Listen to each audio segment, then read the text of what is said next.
রাজধানী মোহাম্মদপুরের সাদিক এগ্রোর দখল করা জায়গায় নিজেদের নামে গড়ে ওঠা রাজনৈতিক কার্যালয় উচ্ছেদ করল ঢাকা মহানগর উত্তর বিএনপি। দুপুরে মহানগর উত্তর বিএনপির সদস্য সচিব আমিনুল হক সাত মসজিদ হাউজিং এলাকায় যান।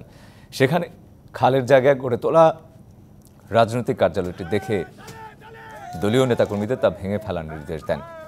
গেল জুলাইয়ে দখল করা জায়গায় অভিযান চালিয়ে সাদিক এগ্রোর অবৈধ স্থাপনা উচ্ছেদ করে ঢাকা উত্তর সিটি কর্পোরেশন।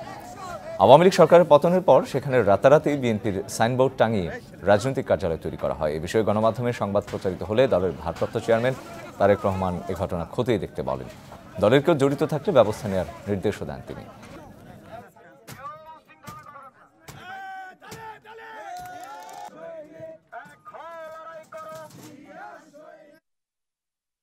আমরা ডে ওয়ান থেকেই আমরা চেষ্টা করছি, যেখানে চাঁদাবাজির কথা শুনছি, যেখানে দখলদারির কথা শুনছি, যেখানে লুটতরাজের কথা শুনছি, সেখানে আমরা সশরীরে যাওয়ার চেষ্টা করছি। কোনো চাঁদাবাজি বাংলাদেশে আর হবে না, কোনো দখলদারি চলবে না।